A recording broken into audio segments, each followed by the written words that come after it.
صلى الإله صلى على الذي تجلى صلاته دوام فحب.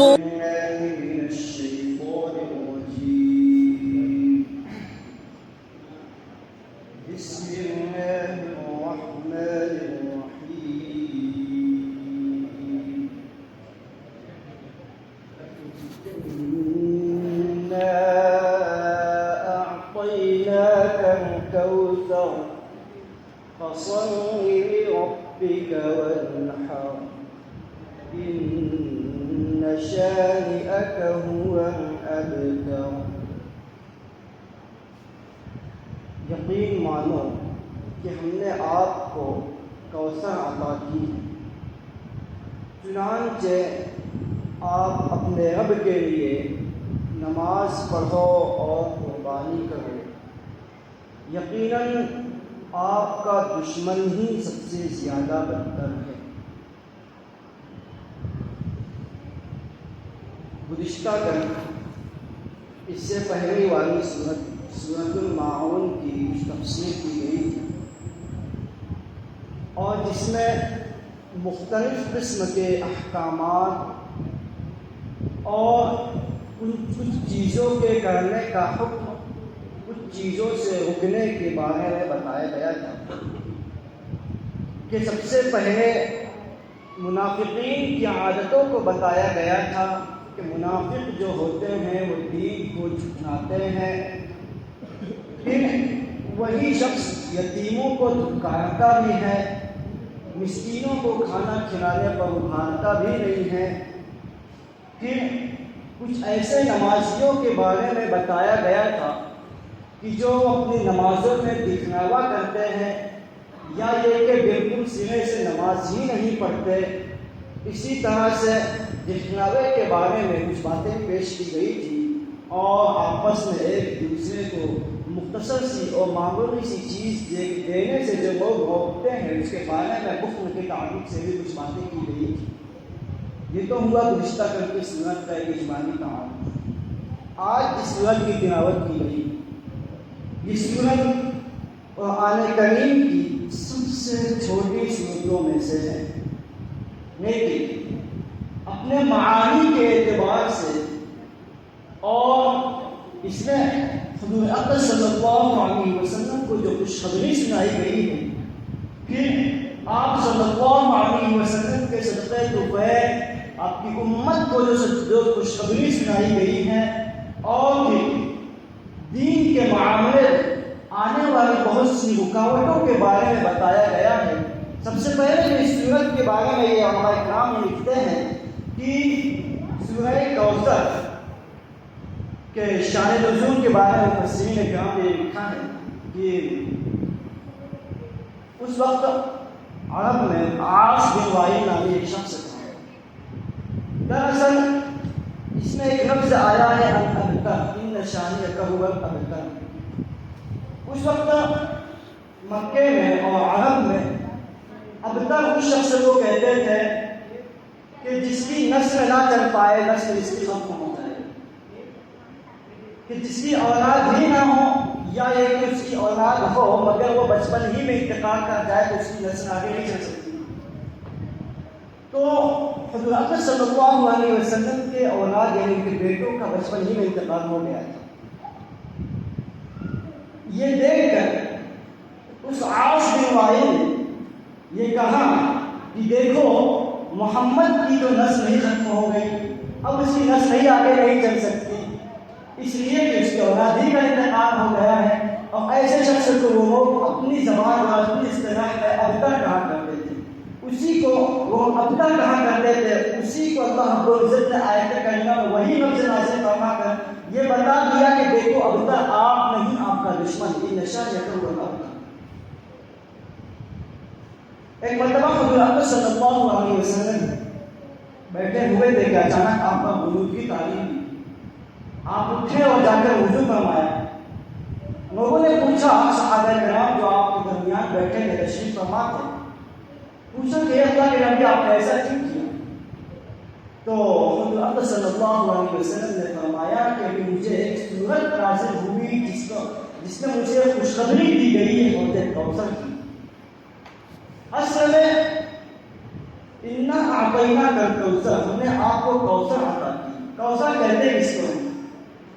اور علماء کرام نے لکھا ہے کہ کوثر صرف اور صرف ایک نہر کا نام نہیں، کوثر ہر طرح کی بھلائی اور خیر کی چیزوں کا نام ہے. اللہ پاک نے محمد صلی اللہ علیہ وسلم کو یہ خوشخبری دی ہے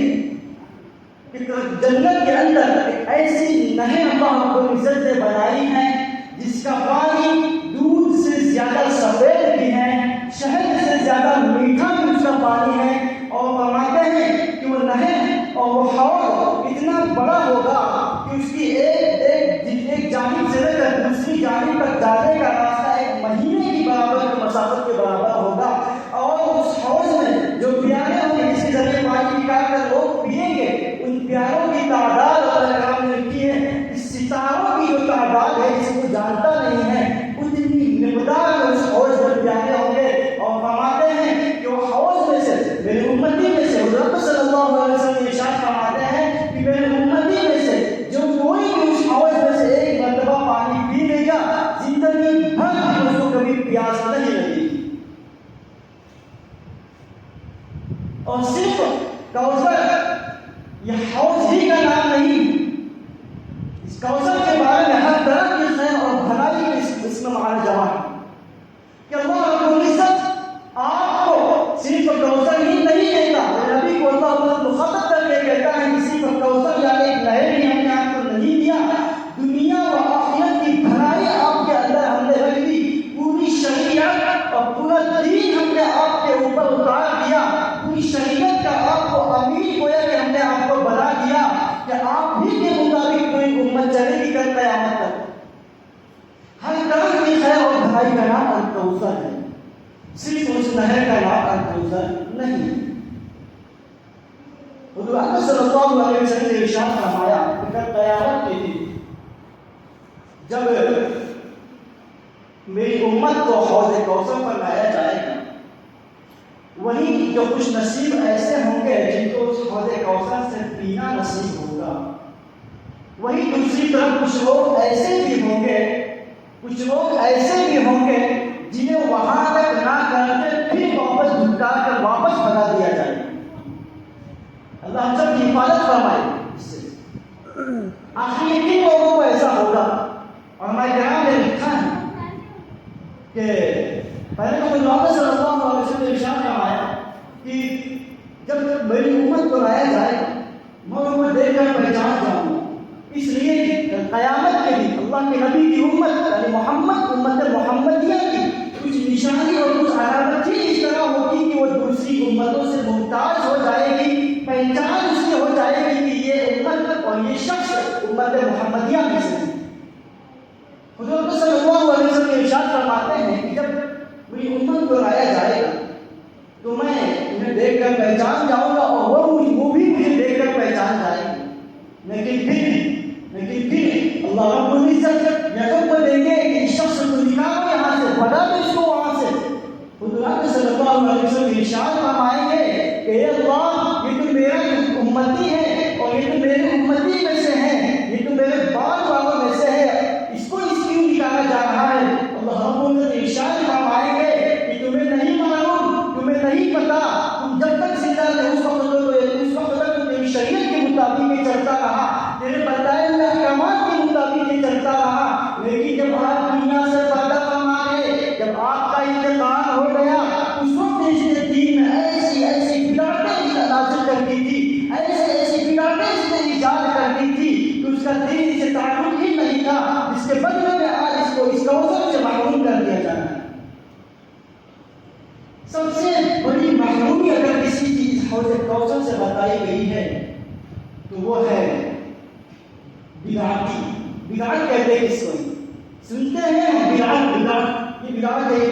بدعت کہتے ہیں اس کو. حضرت عائشہ رضی اللہ تعالی عنہا ارشاد فرماتی ہے من احدث فی امرنا ھذا ما لیس منہ فہو رد،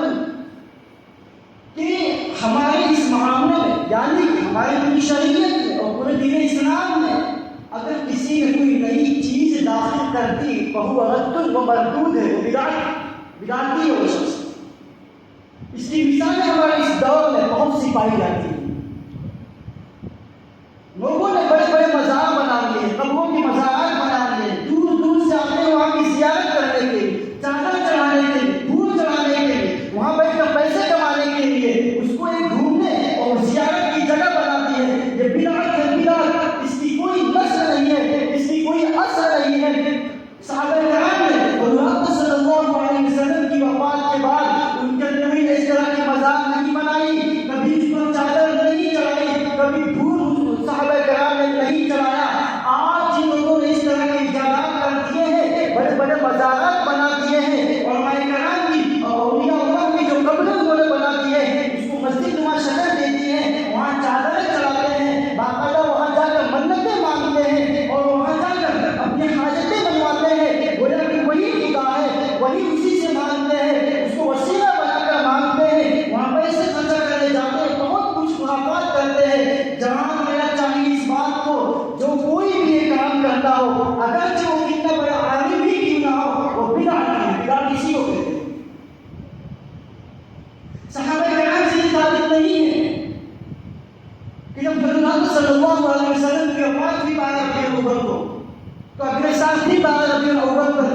انہوں نے اس طرح کی جشن منایا ہو اور کوئی اس طرح کی مجلسیں سجائی ہو۔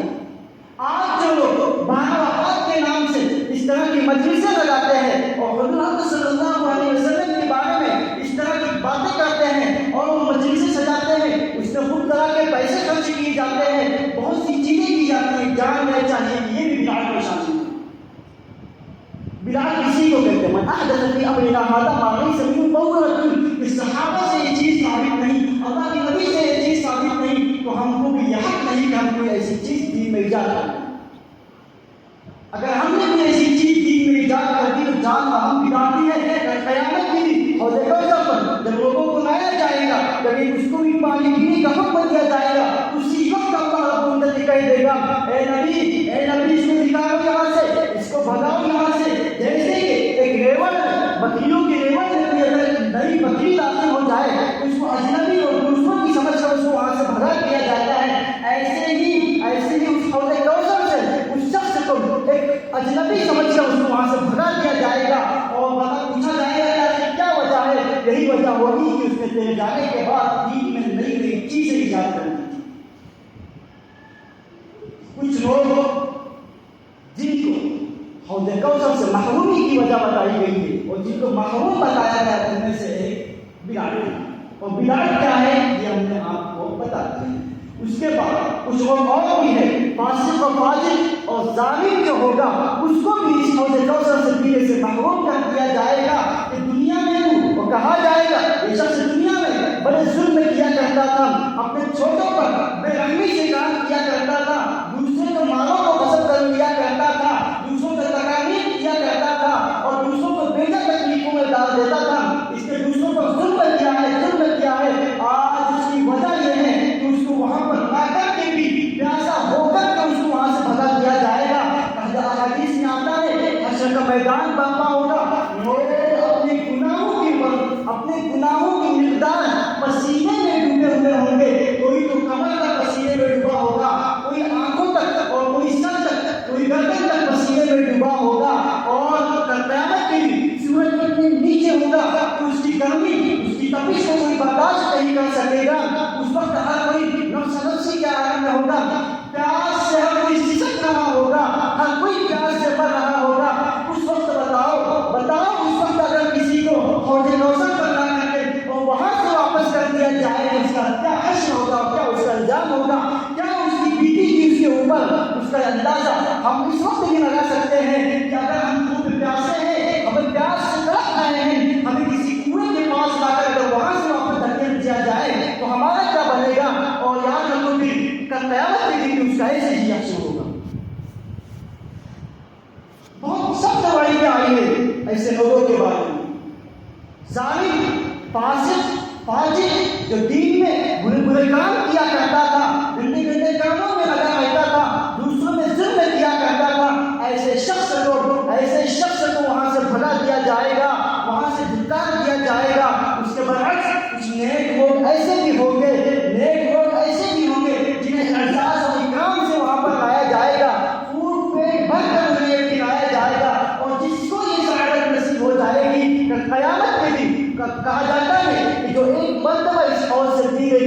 اس کے بعد پھر کبھی اس کو زندگی بھر پیاس نہیں لگے گی۔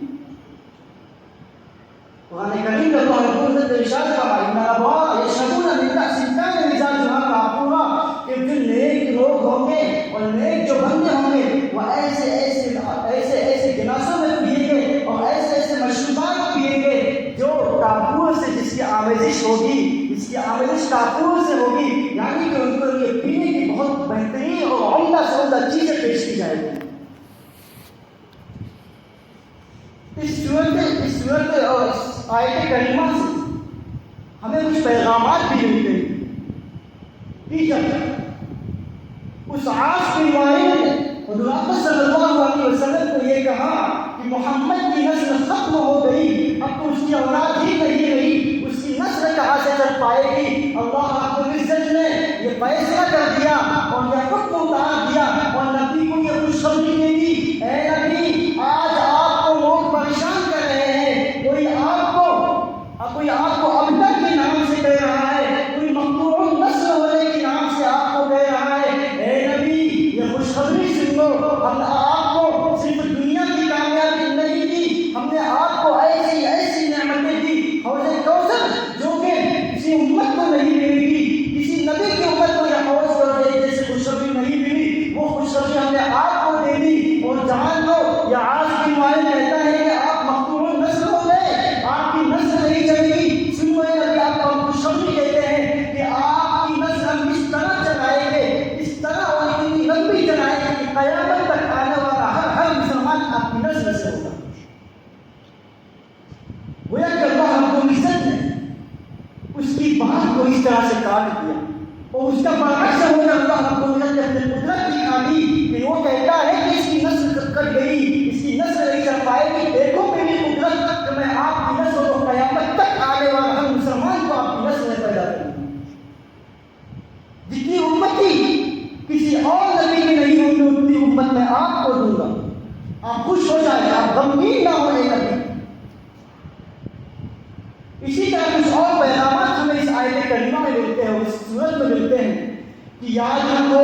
جب بھی دین کا کوئی کام ہوگا، جب بھی دین کے کسی کام کو آپ شروع کرو گے تو ہمیں یہ پیغام مل رہا ہے اس آیت سے کہ جب بھی دین کا کام اور صحیح کام اگر کوئی شروع کرے گا ضرور رکاوٹ آئے گی اس میں، جس طرح حضور صلی اللہ علیہ وسلم کی نبوت ملی تو کفار نے کیسی باتیں کہی، یہودی اور نصارانی نے کیسی باتیں کہی، لیکن یاد رکھو سبق یہ بھی ملتا ہے کہ جب تم دین کا کوئی کام شروع کرو گے، صحیح نیت سے اگر صحیح کام تم شروع کرو گے، رکاوٹیں اس میں بہت آئے گی، کوئی کچھ کہے گا،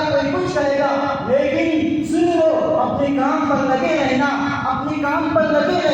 صحیح کام کرتے رہنا، کوئی کچھ کہے وہ غلط ہے ہم ہی صحیح ہے، صحیح کام پر لگے رہنا، ایک وقت آئے گا ضرور اللہ رب العزت آپ کو کامیاب کر دے گا اور آپ کو اپنے مشن اور اپنے مقصد میں کامیابی دے دے گا اور آپ کا جو مقصد ہوگا وہ ضرور اللہ رب العزت پورا کر دے گا۔ پیغام ملتا ہے اس صورت سے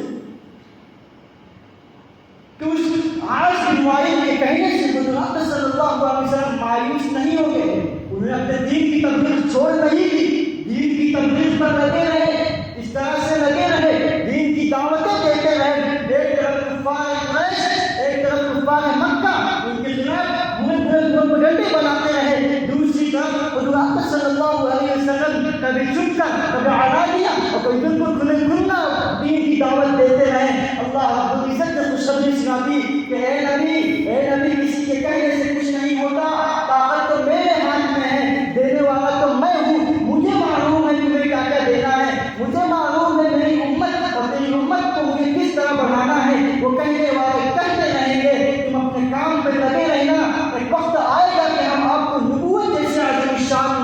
نعمت سے ہم آپ کو نواز دیں گے۔ یہی نہیں، یہ تو دنیا کی بات ہوئی، آخرت میں ہم آپ کو کل قیامت کے دن ساری امتیوں میں سے آپ کی امت کو ہم سب سے عظیم اور سب سے زیادہ فضیلت دے دیں گے، ان کی پہچان ہی ہم کچھ اس طرح بنا دیں گے کہ وہ دوسروں سے بالکل ممتاز ہو جائیں گے، ان کے چہرے اور ان کی پیشانی پر ایک نور ہوگا، جو نور اس وجہ سے ہوگا کہ میرا بندہ ہر وقت نماز کے لیے 5 وقت نماز کے لیے وضو کیا کرتا تھا، اس وضو کی وجہ سے اس کی پیشانی پر ایسے بم اور ایسی نشانی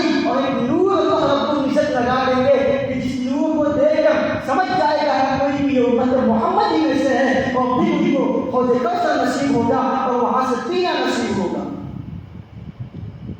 بہت بڑی خوشخبری ہے ان لوگوں کے لیے جو اپنے آپ کو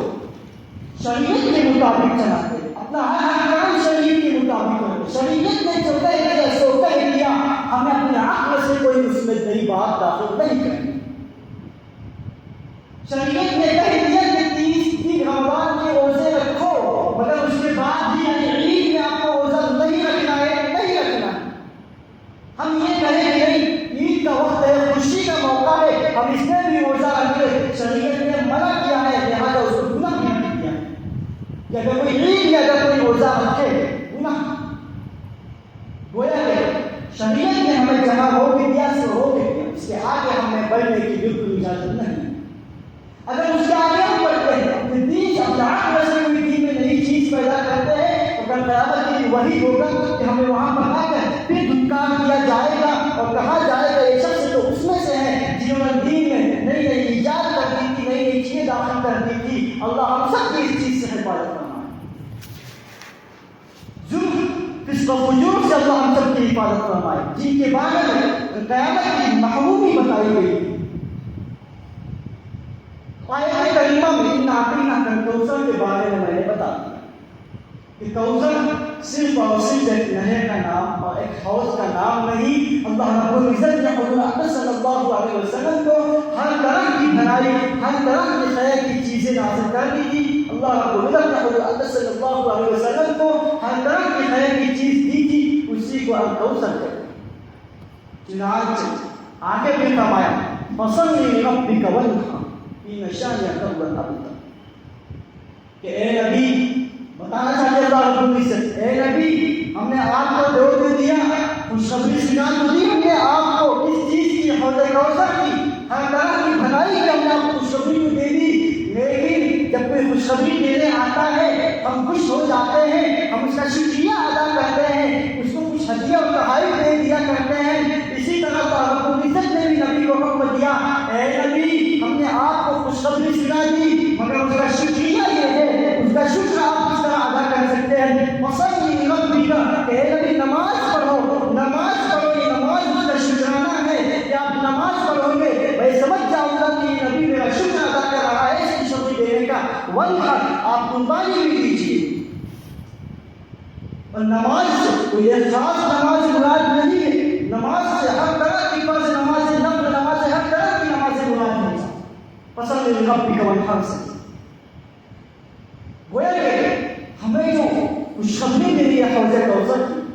کہ ہمیں قیامت کی انشاءاللہ ضرور بھی کرنا حوض کوثر سے دنیا نصیب ہوگا،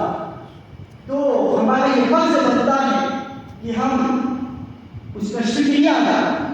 اور وہ شکریہ کس طرح ہوگا؟ ہم لوگوں تو پہلے جزاک اللہ خیر شکریہ کہتے ہیں کہ اللہ رب العزت کو جزاک اللہ خیر کہنے کی ضرورت نہیں۔ اللہ رب العزت کا شکریہ کس طرح ادا ہوگا؟ اور جان شکریہ ادا کیا جاتا ہے کسی ایسی چیز سے جو سامنے والے کو بہت محبوب ہوتی ہے۔ اسی طرح نماز کا شکریہ، نماز اللہ رب العزت کی طرف سے محبوب چیز ہے، اس لیے کہا گیا کہ نماز سے اس کا شکریہ ادا کریں۔ لہٰذا ہمیں ضرورت ہے کہ ہم ایک خوب سے خوب نمازیں پڑھیں، زیادہ سے زیادہ نمازیں پڑھیں، فرض تو پڑھنی ہی ہے، فرض چھوڑنے کی کوئی گنجائش نہیں ہے ہمارے اندر، لیکن ساتھ میں نوافل کا اس طرح اور سنتوں کا اس طرح اہتمام کرے کہ قیامت کی احادیث میں آتا ہے کہ قیامت کی بندے کی نماز کا جب حساب ہوگا تو کچھ اس میں کمی رہ جائے گی، لہٰذا جو نوافل کا اس نے اہتمام کیا ہوگا اس نوافل کے، اس نفل نمازوں کے ثواب سے اس کمی کو پورا کیا جائے گا۔ ہمیں سکھانے کے طور پر یہ حکم دیا جا رہا ہے کہ نماز پڑھو، وانحر، قربانی کو، قربانی کس چیز کی؟ یہ قربانی صرف اور صرف کسی جانور کے ذبح کرنے کی قربانی نہیں ہے، حکم ہے، پیغام ہے ہمیں اس آیت کریمہ میں کہ اے نبی دین کی تبلیغ میں، دین پہنچانے میں جان کی، مان کی اور جن جن چیزوں کی قربانی دینے کی ضرورت پڑے دے دینا۔ حضور صلی اللہ علیہ وسلم تاریخ میں جب گئے دین کی دعوت لے کر، لوگوں نے کیسی اذیتیں دی، وہ ایسی اس طرح کسی کے استقبال میں کھڑے ہو جاتے ہیں، وہ اس طرح پتھر لے کر کھڑے ہو گئے تھے، اور جیسے ہی نبی ایک قدم آگے بڑھاتے ادھر سے ایک پتھر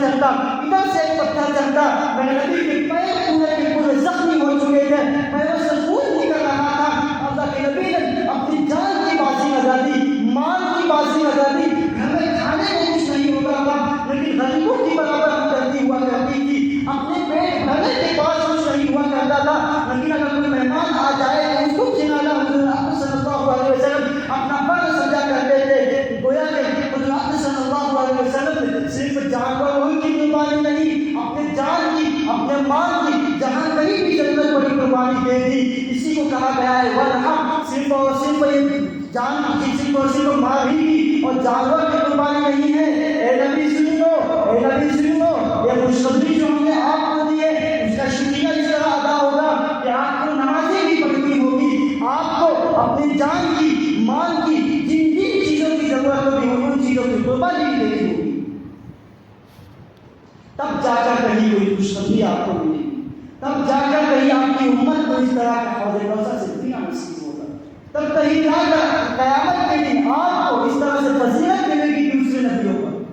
تب کہیں جا کر آپ کی امتوں کو ہم قیامت کے دن ایک ایسی نشانی میں داخل کر دیں گے، اس کی پیشانی پر ایسا دور لگا دیں گے کہ ہم دیکھ کر سمجھ جائے گا کہ یہ امت محمدی ہے.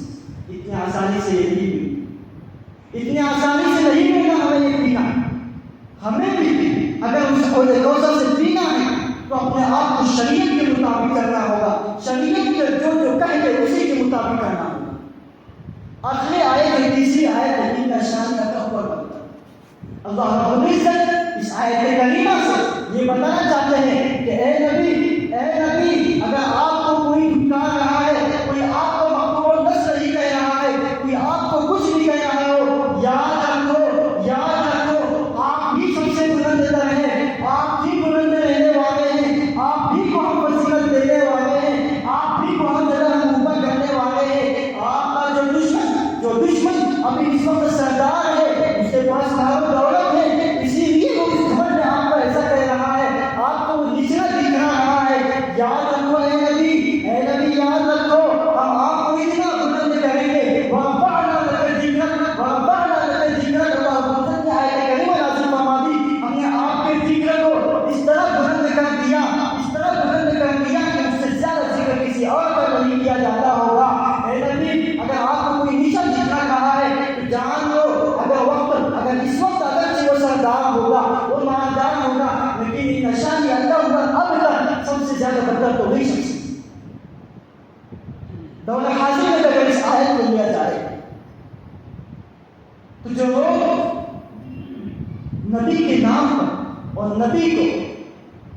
بری باتیں کہا کرتے ہیں، سوشل میڈیا پر بھی کچھ لوگ ایسا کہا کرتے ہیں کہ نبی تو ایسے تھے، نبی تو ویسے تھے، کوئی کیسا کہا کرتا، کوئی کیسا کہا کرتا. ان کے لیے بھی یہ پیغام ہے کہ جو ایسا کہہ رہا ہے سب سے زیادہ بدتر وہی ہے نبی. اور نبی تو ایسے ہیں کہ اللہ تعالیٰ نے ان کے ذکر کو اتنا بلند کیا، ان کی امت کو قیامت تک کے لیے باقی رکھا، اور جتنی نسل آئے گی وہ یہاں پر نسل کے کرنے کے بارے میں اللہ رب العزت نے اس کو دکھا دیا پھیلا کر کے. دیکھ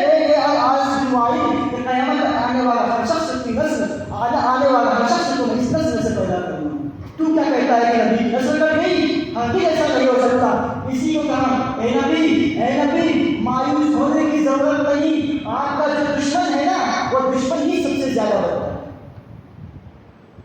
یہ آیت اور یہ سورت دیکھنے میں بڑی مختصر سورت تھی، لیکن اس سورت میں خود ہمارے نبی آقا نامدار جناب نبی کریم محمد صلی اللہ علیہ وسلم کو جہاں خوشخبری دی گئی، اور وہ خوشخبری صرف نبی ہی کو نہیں اس کی امت میں بھی ہے، تو ہم بھی ان کی امت ہی میں داخل ہے. لہٰذا ہمیں ضرور اپنے اندر یہ غور کر لیں کہ ہم نے دین میں نئی چیزیں تو داخل نہیں کر دی، کہیں ہم بدعتیوں میں سے تو نہیں ہو گئے، کہیں ہم اپنی جان مال کی بازی، کہیں ہم اس طرح تو نہیں ہے کہ جہاں ضرورت پیش آئے وہاں جان مال کی بازی لگانے سے کتراتے ہیں. ہمیں ضرورت اس بات کی ہے کہ ہم اگر دین کی تبلیغ کر رہے ہیں، دین کی تبلیغ میں اگر ہم لگے ہوئے ہیں، اگر پریشانی لاحق ہو جائے اس آیت کو یاد رکھ لینا، اس کے پیغام کو یاد رکھ لینا. اگر کوئی پریشانی لاحق ہو جائے کہ اگر دین میں اگر کوئی پریشانی لاحق ہو جائے تو ضرور کل دوسرے دن آج اگر پریشانی ہے تو کل ضرور اس کا نعمت پتہ لگا آپ کو عزت دے دیا کرے گا.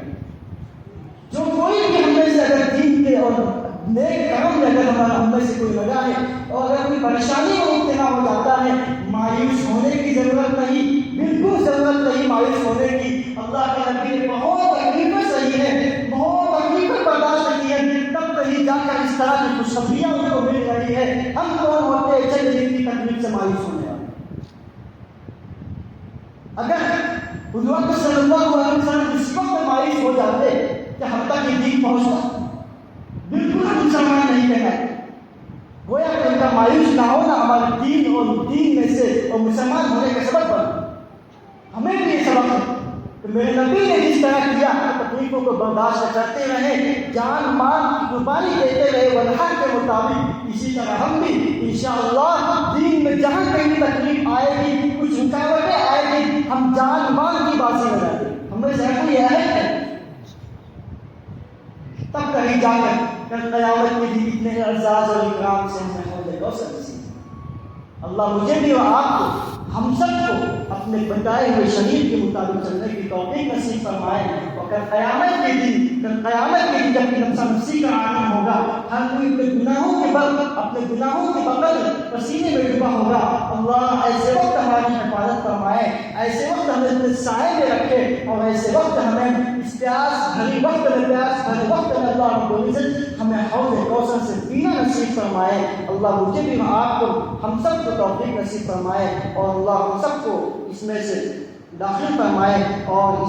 ان صفتوں کا اللہ رب العزت ہم سب کو متصف بنائے. اللہ کہیں سے ان باتوں پر مجھے بھی آپ کو ہم سب کا عمل کی توفیق نصیب فرمائے. سبحان اللہ وبحمدہ, سبحان اللہ وبحمدہ, ونشهد ان لا اله الا انت نستغفرك ونتوب اليك. سبحان ربك رب العزة عما يصفون وسلام على المرسلين والحمد لله.